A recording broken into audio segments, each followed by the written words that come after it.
Pun kajian yang akan kita baca, kitab Risyalatul Jami'ah, adalah kita ketahui di minggu yang lalu tentang sesosok yang mulia, beliau Al-Habib Ahmad bin Zain Al-Habsyi. Dan disebutkan Al-Habib Ahmad bin Zain Al-Habsyi belajar dengan gurunya beliau yang kita ketahui kemarin. Gurunya siapa? Gurunya Habib Ahmad bin Zain apa? Pengarang Ratib Al-Haddad ya. Jadi yang kita baca ini kitabnya dari gurunya, kita baca juga kitabnya muridnya ya. Kitab ini beliau belajar sama Abdullah Haddad itu 40 tahun. Berapa tahun? Ngajinya 40. Habib Ahmad bin Zain Al-Habsyi belajar kepada Al-Habib Abdullah bin Alwi Al-Haddad selama 40 tahun. Bolak-balik dari daerahnya namanya Hautah Ahmad bin Zain. Kurang lebih perjalanannya 1 jam kalau naik mobil. Kayak Semarang kota ke Demak lah. Semarang kota ke Demak kota kurang lebih lah. Ya saya ini kadilangu wis itu pas ya insyaallah. Setiap ngaji selama 40 tahun. Yang dibaca lebih daripada 70 kitab. Lebih dari 70 kitab. Terakhir beliau membaca kitab hadis Muwatta, kitab hadis Imam Malik radhiyallahu anhu. Itu terakhir beliau membaca, Abdullah Haddad meninggal. Sampai sekarang istilahnya dibuat seperti diabadikan. Mungkin Habib Nagib pernah melihat juga tempat dulu belajarnya Habib Ahmad bin Zain dengan gurunya Habib Abdullah bin Alwi Al-Haddad. Tempat belajarnya itu kita tahu tangga. Saya tak usah jauh. Tangga ini ada tangga kan ini, samping kamar mandi ada tangga. Tangga itu kan kalau memang tinggi sekali biasanya kan dibagi 2, naik ke sini, terus habis itu agak lebar ya, terus baru nanti naik lagi anak tangga lagi ya kan. Nah, itu belajarnya cuma di situ beliau. Dan itu belum masuk ke rumahnya Habib Abdullah Haddad itu di daerah situ. Belum masuk ke tempat belajar intinya yang biasa yang lain-lain. Sudah belajarnya di situ. Belajarnya di situ tertulis masih. Dulu belajar Habib Ahmad bin Zain Al-Habsyi selama 40 tahun di tempat ini dengan gurunya.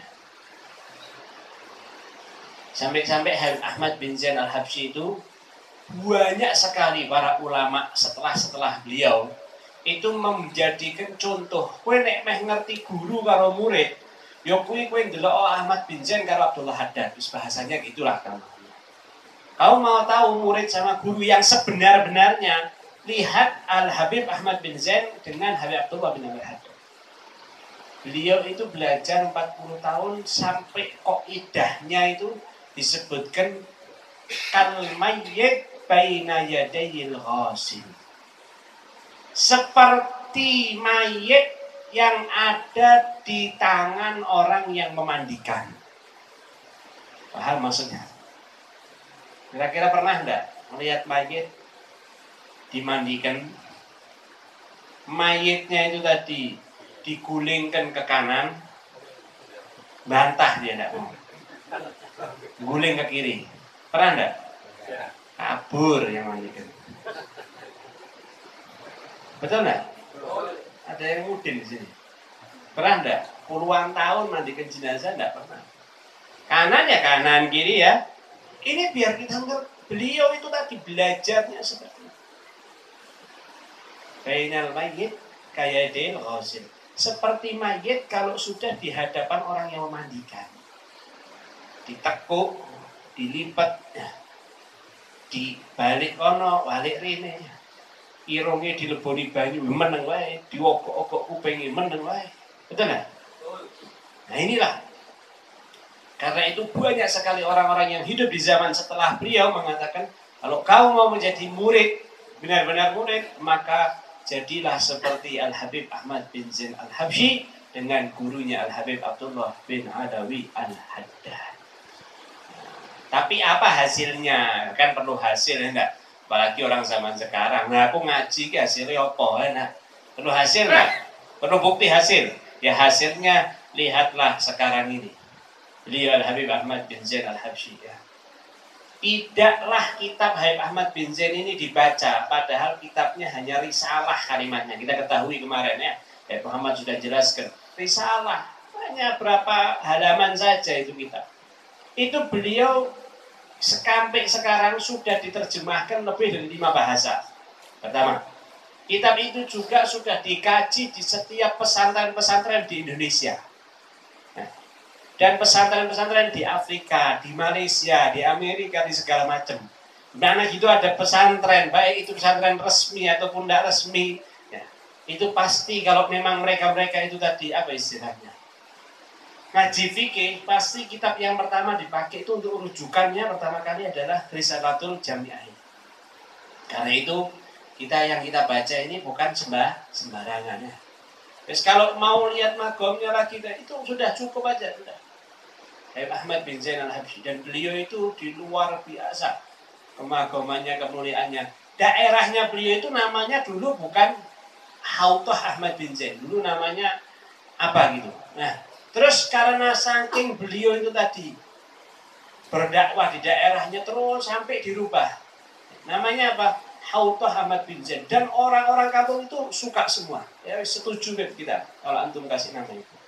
Sampai sekarang. Di antaranya lagi beliau itu adalah orang yang selalu memperhatikan masjid. Kalau untuk merenovasi masjid, wah jangan tanya, banyak sekali.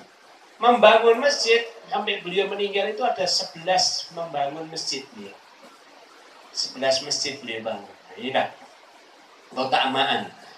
Apa yang kita baca itu tadi? Ya, daripada Al-Habib Ahmad bin Zain Al-Habsyi. Maka karena itu, kita sudah mulai kemarin sedikit tentang daripada kitab Al-Habib Ahmad bin Zain. Beliau mengawali dengan basmalah, mengawali dengan alhamdulillah. Ya, lalu beliau mengawali dengan sholawat serta salam kepada Nabi Muhammad SAW. Dan tidak lupa pula beliau juga mengawali daripada hadis Nabi SAW. Ya, yang kita ketahui, yang kemarin sudah disampaikan juga oleh Habib Muhammad tentang hadis siapa orang yang berjalan untuk menuju di dalamnya itu tadi menuntut ilmu, maka Allah akan mudahkan dia untuk menuju surga. Ini jadi. Beliau mengatakan ini adalah masalah mukhtasarah ya, atau lembaran-lembaran yang sangat ringkas dari sebagian kitab-kitabnya Hujjatul Islam Al-Ghazali.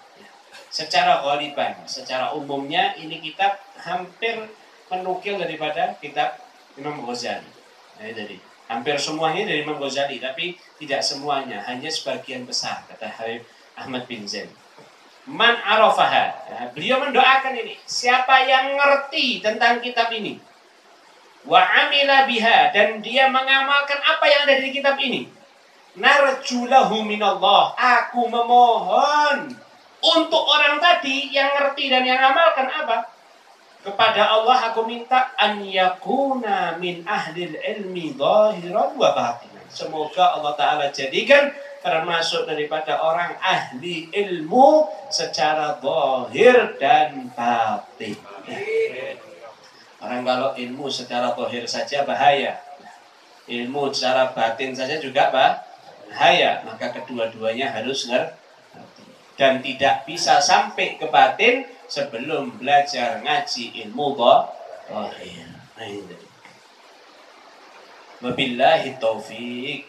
Dan hanya Allah lah yang memberi kepada kita taufik, dan semoga Allah Ta'ala memberikan kita taufik. Beliau mengawali dengan kajiannya memang santai dan sangat apa istilahnya, dasar sekali. Beliau mengawali dengan arkanul Islam, rukun-rukun Islam khamsatun. Ya, kita tahu rukun Islam itu ada 5.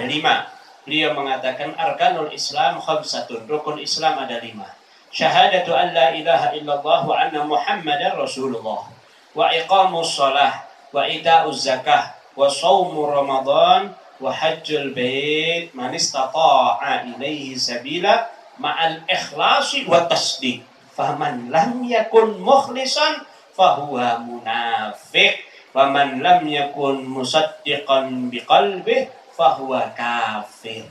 Nah, ini bahaya. Ya, ini tambahan-tambahan sepele tapi mengena sekali, khususnya untuk kita ini, orang-orang akhir zaman kita ini. Beliau mengatakan rukun Islam itu ada 5. Yang pertama, bersaksi bahwasanya tiada Tuhan selain Allah. Dan kita bersaksi bahwasanya Muhammad adalah utusan Allah. Yang kedua, iqamus shalah, mendirikan, menjalankan, melaksanakan sholat. Sholat itu ada berapa rakaat? Sholat wajib 17 rakaat.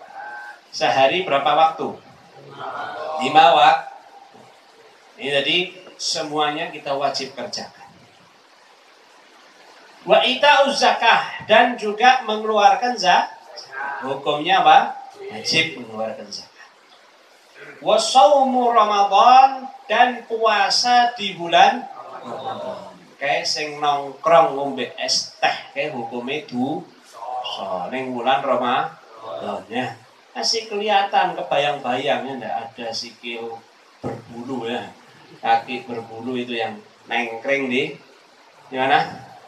Nah, itu kan bahaya. Wah, aku kerjaku kesel. Nah, dan lain sebagainya. Kecuali kalau memang pekerjaannya itu benar-benar sudah menguras tenaga 100%. Dan memang ada kalimat dari dokter yang dapat dipercaya ya, dan lain sebagainya, atau orang yang ahli pengalaman. Kowe nek terus ke bakaran kok pingsan, lorot. Nah, monggo silahkan, enggak apa-apa. Tapi juga wajib digoto. Ya, wajib digoto. Oh, minggu kan libur. Kamu puasa tetap aja terus minggu sikat sih rasa poso. Atau bulan nanti selanjutnya karena sudah enggak puasa, misal bisa ringan kerjanya terus enggak puasa, haram dosa. Ya, ini tadi. Selanjutnya yang kelima, hajjul bait. Berangkat haji ke Baitullah bagi orang yang mampu untuk menuju ke Baitul, mampu tenaganya, mampu hartanya, mampu zaman sekarang juga ngantrinya ya enggak? Nah, ini kan zaman sekarang kan ngantrinya ini tadi panjang. Nah, karena itu hadis Nabi SAW dari dahulu kala sudah menyampaikan, berangkatlah haji sebelum haji itu nanti dilarang ya. Haji qabla antum mau, sebelum nanti dicegah. Ya, ini di antara tandanya sekarang ini. Itu tapi ngantri nih sadawan-dawan meh cepet yo bayare gede padha wae. Nah, padha wae. Di sini ada tambahan dari beliau. Yang namanya kita itu tadi melakukan 5 hal di rukun Islam itu harus ada tambahannya. Apa itu tambahannya? Beliau menyebutkan yang pertama harus dengan ikhlas. Harus ikhlas. Ojo sholat tapi ora, sedekah tapi ora, apa meneh? Haji tapi ora ikhlas. Harus ikhlas, wajib ikhlas itu harus ya, berbarengan. Yang kedua syaratnya harus at-tasdiq, mempercayai, meyakini bahwasanya rukun Islam 5 itu hukumnya wajib. Ini yang tadi saya sampaikan. Dan sebaliknya, kalau yang namanya perbuatan perintah Allah, rukun Islam 5 tadi itu wajib kita lakukan dan wajib mengimaninya, itu adalah perintah yang wajib, maka siapa juga yang mengingkari akan adanya perbuatan maksiat ya, yang sudah nas hadis dan Quran, itu adalah perbuatan maksiat, bukan haram. Wira haram. Ya biasa wae wong umume ngono. Nek haram kan wong ora gelem nglakokke to. Nah, kan gitu ya. Dalilnya umumnya manusia. Maka di situ sama meyakini sesuatu yang haram, tidak haram, maka hukumnya adalah dosa besar. Nanti akan sebutkan oleh Habib Ahmad bin Zain. Lalu beliau mengambil, kalau orang itu harus ikhlas dan harus percaya dalam hatinya, mempercayai itu hukumnya wajib. Lalu kalau tidak ikhlas mengamalkannya, maka orang itu adalah orang yang munafik hukumnya. Na'udzubillah min. Maka orang itu dihukumi orang yang munafik. Pertama. Yang kedua, kalau melakukan tapi orang tersebut tidak mempercayainya, ya, dia tidak meyakini, tidak mempercayai dalam hatinya bahwasanya perintah Allah 5 itu tadi, rukun Islam 5 itu adalah suatu yang wajib, tidak meyakini dalam hatinya, maka apa hukumnya? Kafir. Orang itu keluar dari Islam. Sama haram. Kalau kita mengetahui itu haram, nas Quran dan hadis, kok ternyata hal yang haram itu tadi kita yakini tidak haram, ketahuilah hal tersebut juga sama dihukumi orang itu kafir, keluar dari Islam. Paham ya? Hati-hati. Karena itu mending sik ngomong kuwi dosa tapi aku meh tobat, sik mending. Ya aku dosa, aku ngerti kuwi dosa, ya sepi meneh aku ra iso, mesti mending begitu. Walaupun itu tidak tidak baik, tetap harus tobat, tetap harus kita menjauhi, tetap harus kita menyesal atas perbuatan tersebut. Kita janji tidak mau melakukan, tetap. Akan tetapi masih mending ketimbang yang satu lagi. Karena itu, kita harus meyakini ketika mengamalkan amalan apapun itu, khususnya yang wajib-wajib tadi, yaitu rukun Islam 5, harus dengan ikhlas dan harus dengan percaya dan meyakini. Ini tadi rukun Islam yang disampaikan oleh Al-Habib Ahmad bin Zain Al-Habsyi dalam kitab Risalatul Jami'ah, yang insya Allah kita semua mendapatkan keberkahan, mendapatkan manfaatnya, dan insya Allah sebagaimana dikatakan oleh Al-Habib Abdullah bin Alawi Al-Haddad, siapa orang yang ingin bersamaku, kata beliau, kalau aku masih ada, dia akan selalu langgeng bersamaku, duduk denganku. Tapi kalau aku sudah tidak ada, kata Abdullah Haddad, atau kurang lebih perkataan beliau, maka dengan membaca kitab-kitabku. Dan sebagaimana itu dikatakan oleh gurunya, maka insya Allah perkataan itu juga turun juga, atau dikatakan oleh Al-Habib Ahmad bin Zain Al-Habsyi. Maka insya Allah, ya, manfaat kita belajar begini, sepele, kecil, tapi bukan di dunia saja, nanti manfaatnya sok ben di akhirat. Nanti kalau sudah kita mati itu kita bakal tahu. Contoh kecil saja ya, contoh kecil saja. Untuk pendekatan akal, saya ulang lagi. Sebentar lagi akan ada Hall Al-Habib Abu Bakar bin Muhammad As-Sagaf di kota Gresik.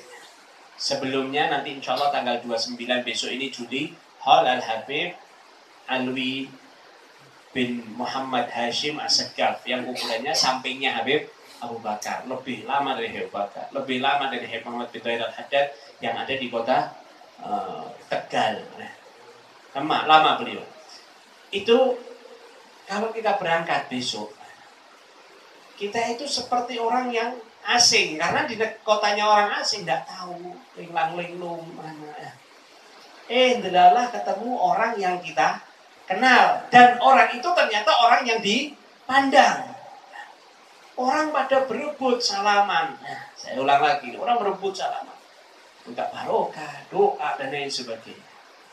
Ya subhanallah, karena dia ini ternyata orang Semarang, delalahnya beliau ya enggak. Dan kita kenal sama orang itu. Wah, begitu kita salaman, terus beliau nyebut nama kita. Oh mas, piye kabare? Sehat. Loh berangkat ke hal? Iya, alhamdulillah. Piye Pak Yai kula ngangkat hal? Oh, masya Allah, alhamdulillah. Kali sinten alhamdulillah, kali rombongan. Oh, kira-kira perasaan kita bagaimana kita? Ini orang ini bersalah rebutan tuh. Kita salaman terus ditegur, kira-kira gimana perasaan kita? Kalau di dunia kita sudah senang dengan hal seperti itu, bagaimana sok ben kuning akhirat? Yang mana tidak ada yang memegang bendera keselamatan kecuali hanya Nabi Muhammad SAW. Dan tidak ada orang-orang yang dekat dengan Nabi Muhammad kecuali mereka para aulia Allah.